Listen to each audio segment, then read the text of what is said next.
Tous ceux qui demandent le Saint-Esprit ne doivent avoir d'autre but que celui de devenir de fidèles témoins de Christ, zélés à conquérir le monde pour lui. Il est toujours regrettable de laisser perdre une force. La sage distribution de la force est le grand moteur de toute organisation et de toute industrie. L'Esprit est la grande force de Dieu, celle de la rédemption divine. Il descend du trône de Dieu, de celui à qui toute puissance a été donnée. Matthieu 28, 18.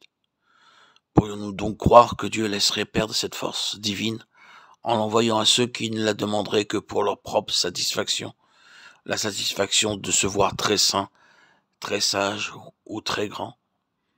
Certainement non. Le Saint-Esprit est la force qui doit continuer l'œuvre pour laquelle Jésus a sacrifié sa vie. Pour recevoir cette force, il est donc absolument nécessaire que nous soyons disposés à faire l'œuvre que l'Esprit est chargé d'accomplir. Vous me servirez de témoin. Quelle source inépuisable de vérité dans ces mots. Ils nous disent clairement ce qu'est l'œuvre de l'Esprit et ce que doit être la nôtre. L'œuvre pour laquelle il ne faut rien de moins que sa force divine. L'œuvre qui convient à notre faiblesse. Rien de plus positif que la parole d'un honnête témoin. Devant lui, l'érudition et l'éloquence de l'avocat doivent se taire pour le laisser parler. Et rien de plus simple aussi. Il n'a qu'à dire ce qu'il a vu ou entendu. C'était ce que faisait Jésus. Je suis venu dans le monde pour rendre témoignage à la vérité. Jean 18, 37. Et pourtant, quelque simple et facile que nous paraisse ce témoignage, il faut la toute-puissance de l'Esprit pour faire de nous de fidèles témoins de Jésus. Impossible de rendre témoignage avec force du règne de Jésus dans les cieux, si la puissance de Dieu ne vient communiquer une vie divine au témoignage de notre parole et de notre vie. Le Saint-Esprit fait de nous des témoins, parce qu'il est lui-même un témoin. L'Esprit rendra témoignage de moi, Jean 15, 26, a dit Jésus. Le jour de la Pentecôte, lorsque Pierre disait que Christ, remonté au ciel, avait reçu du Père le Saint-Esprit et l'avait répandu, il parlait de ce qu'il savait lui-même. Le Saint-Esprit témoignait en lui et par lui de la gloire de son Maître au ciel.